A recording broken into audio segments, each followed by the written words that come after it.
Hey everybody, it is Monday, October 17th, 2022. Welcome to the NFL Fantasy Football Show presented by Subway. Try the Subway Series menu, your pick of 12 irresistible subs. It's me, your man, MG Marcus Brown, joined by Michael F. Florio, and we've got the specialists. Turn the camera on yourselves. They don't have the camera. They don't have the camera on themselves today. Aw, boo. Anyway, we appreciate all your work. A cast of dozens that help us put on this show each and every week. And Florio, I see you are rocking the Stephon Diggs shirt. You are still basking in the glow. I know the season still has a long way to go, but you got to feel good about what happened on Sunday. I came in this morning and I was like, look, I know it's still only week 6. A lot could change, but if things go according to plan, the AFC now goes through Buffalo, and I feel great about that. I thought about that after that game when the Bills, of course, beating the Chiefs on Sunday, and I thought about it because I remember, for me, being back in the 90s when it was the Cowboys and the 49ers. And when those two teams played, you always felt like whoever won that game in the regular season was probably going to host the NFC Championship game. And that's sort of what this feels like, that whoever won that game was probably going to have the road to the playoffs run through their stadium. So now looks like everybody's got to go to Western New York to get to the Super Bowl. I'm getting way ahead of myself here, but it could happen where the AFC Championship game is not only Mahomes' first time playing in Buffalo, and I mean, January in Buffalo, that's a hard place to play. It could also be his first ever road playoff game. That's true. Wow, that's an amazing thought. Kudos to him. Absolutely, kudos to him and the Chiefs. So we'll see what happens the rest of the way, but definitely a big win for the Buffalo Bills. We got plenty to talk about. We'll have our biggest takeaways from Sunday. We'll go over some waiver wire stuff also. We're going to reevaluate our priors. Some of the things that we came into the season thinking that now that we are 6 weeks in, we're going to have to maybe take stock of and make some adjustments. But first, let's get started with some fantasy headlines. We'll start in Pittsburgh.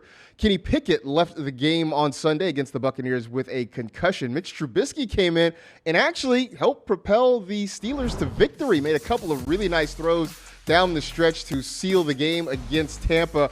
So we'll see what the status is going to be for Pickett. Obviously, Trubisky, we know we're not starting. Does this change maybe which Steelers pass catchers we're starting, though?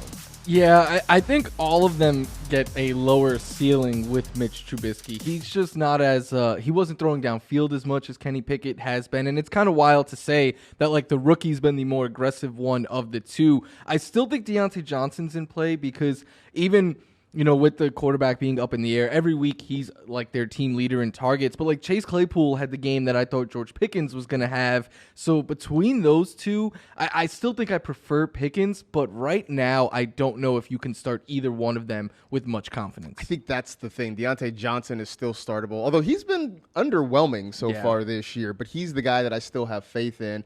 I don't know that I believe what I saw from Chase Claypool enough to trust him going forward. And you're right. The Trubisky-Pickens connection had never really materialized, so I think I'm staying away from it there. So we'll see what happens with Pickett, whether or not he's able to go, but right now in concussion protocol. A lot of news coming out of Arizona on Monday morning. Let's start with Marquis Brown, who left Sunday's game against the Seahawks in the fourth quarter with a foot injury. Now, x-rays on the foot came back negative, but Brown was seen after the game in a walking boot. However, per our own Ian Rappaport, the Cardinals fear Brown has suffered a serious foot injury and he is going to miss a significant amount of time. Also of note on Monday, the Cardinals traded for Panthers receiver Robbie Anderson. Now, Anderson seems to have an ignominious end with his old team. He was kicked out of the Panthers game on Sunday by interim head coach Steve Wilks. To throw this all into perspective, the Cardinals host the Saints on Thursday night. DeAndre Hopkins is off suspension and eligible to play. But Florio, I mean, the first thing is this trade for Robbie Anderson suggests that the Cardinals do have some real concern over Marquis Brown. This is a mess right now. I mean, if you've got Brown, if you've got Hopkins, you're not confident either one of them is going to play. I mean, I guess the question is, does this make you confident or worried about Kyler Murray on a short week? Yeah, I'm worried about Kyler Murray, who the Cardinals offense looked lost yesterday. It's a tough matchup in a short week against a Saints defense. I don't think you could start Robbie Anderson this week because he's got to learn a whole playbook and everything. He might not even be active. I think D-Hop, if you've waited this long, I'm okay getting him in. I'm understanding the risk that he could be limited or something like that. Rondell Moore gets a boost in the interim, but in the long term, like, there's no replacing Marquis Brown, who has been a top 10 wide receiver through this point. I think the only thing that I'm thinking of is like when D-Hop was returning, I was expecting him to return to like that X role, and then maybe Marquis Brown could get more shots downfield opposite of him. I'm guessing that's how Robbie Anderson will be used because he could still win downfield. But for now, it's like Zach Ertz. I think D-Hop, because of who he is, I would still trust him. And after that, I don't want to trust any of the Cardinals right now. It's definitely a mess in Arizona. Not sure how many of these guys I really trust. And if Marquise Brown's going to miss significant time, that really is going to impact the Cardinals offense and certainly a lot of fantasy lands for a guy who had been playing some really good football through the first 6 weeks. Cam Akers looks like he has played his final down with the Los Angeles Rams. The news came out on Sunday that the Rams are expected to listen to trade offers for the running back. Of course, it was just a couple of years ago when everybody was high on him. It looked like he was the future in the backfield for Los Angeles. Was expected to have a big breakout season last year, then got hurt, came back to the playoffs. We've talked about this plenty of times. Was just ineffective last season, has been ineffective so far this season. So Cam Akers, let's say you have Cam Akers right now, and obviously you haven't been able to play him because he has been bad. Do you hang on and wait for a trade? Do you try and unload him on another team? How do you handle this? I don't know if anyone would trade anything of value for him right now, in fantasy at least. I think it would depend on the size of your league. If you're in like an 8 or a 10 team league, I think you just go ahead and cut bait. Like, I mean, from what he's shown us so far, you're hoping that he lands on a good team with a favorable path to consistent weekly touches, and then he could look like his old self. It's a lot that would have to go right. But I think if you're in a deeper format where it's harder to replace people on the waiver wire, then you could be a little bit more patient and see where he ends up. I'm trying to think of where he could go where he immediately just walks into a whole bunch of touches. And I don't really have any team off the top of my head where there isn't already somebody there or there aren't a couple of running backs that are sharing opportunities. I just don't know if there's a place where he immediately comes in and immediately steps to the front of the line.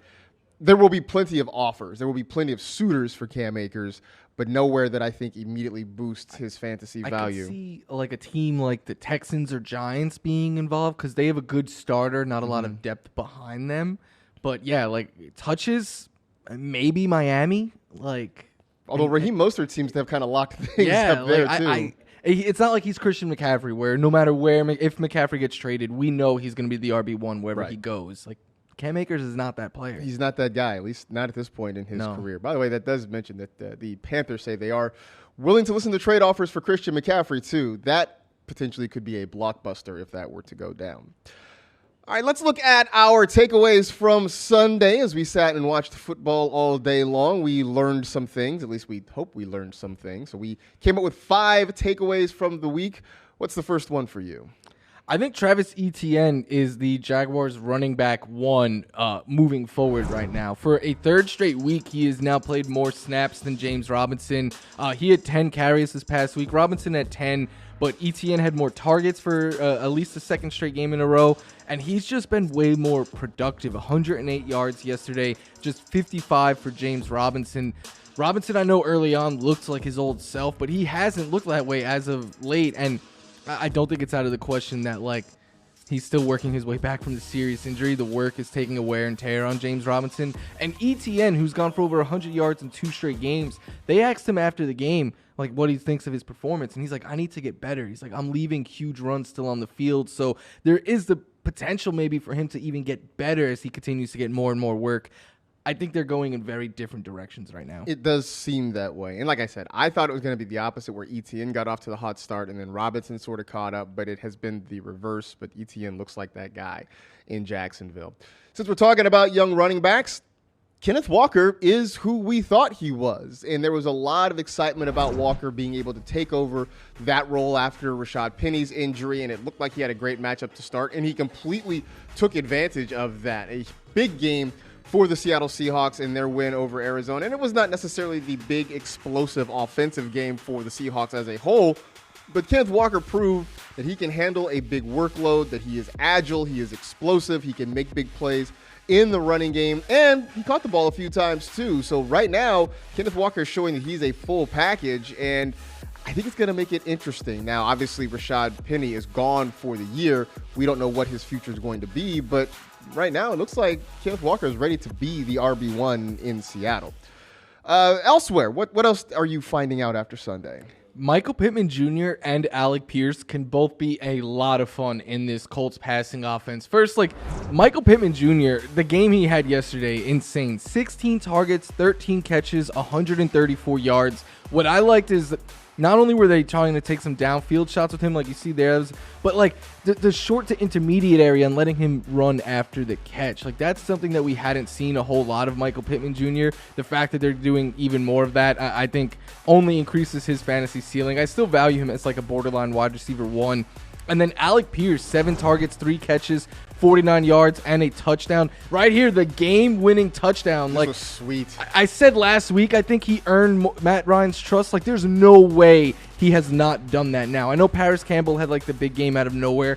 He does that every once in a while. I don't think that's going to become a weekly thing, but I think Pierce can be the wide receiver 2 and the second target behind Michael Pittman. And this just makes this offense so much better. If they have 2 legitimate wide receivers, and when Jonathan Taylor gets back and healthy, now you've got 3 real weapons, and that makes you a lot harder to defend, and that makes maybe everybody better. I'm going to go back to the running back train and say Breece Hall right now is probably the only Jet worth starting. And Breece Hall has been amazing. He's been absolutely electric. Another big game to the point that Michael Carter you can't start him in fantasy. I don't think you can drop him, but you definitely can't start him right now because this is Breece Hall's team. The problem is Zach Wilson's not doing anything in terms of the passing game. Garrett Wilson has sort of vanished. Elijah Moore had 0 targets this week.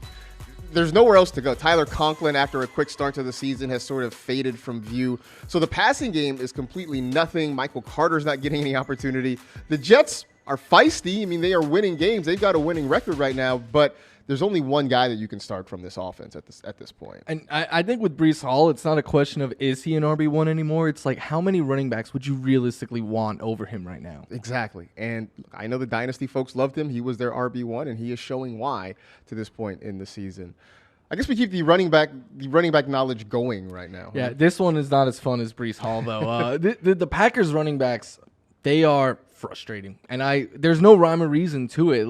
Last week, A.J. Dillon was completely phased out. He played around 30% of the snaps, 6 carries, no targets, and then this past week, he had more carries than Aaron Jones, 10-9, and he had more targets than Aaron Jones, 6-4, and this isn't even a game script thing. This was a game the Packers were down by multiple touchdowns for much of it. You would expect this to be an Aaron Jones game, right? They're going to throw the ball a lot to Aaron Jones. No, here's Dillon with 6 targets for 11 yards. I don't feel confident trusting A.J. Dillon any week. And Aaron Jones, because of the usage that he's getting, I think he has an RB1 ceiling every week. He could be the highest scoring running back in any given week.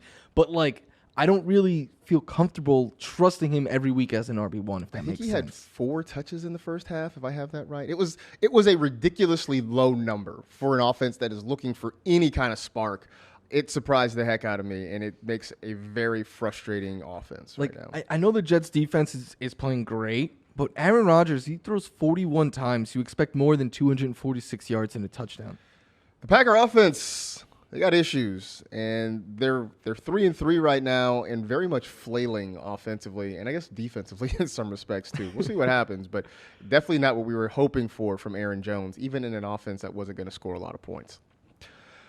So we'll take a quick break. When we come back, we'll look at some of the top performers for the week, also some of the guys that really broke our heart, and there were quite a few in Week 6. That's next on the NFL Fantasy Football Show.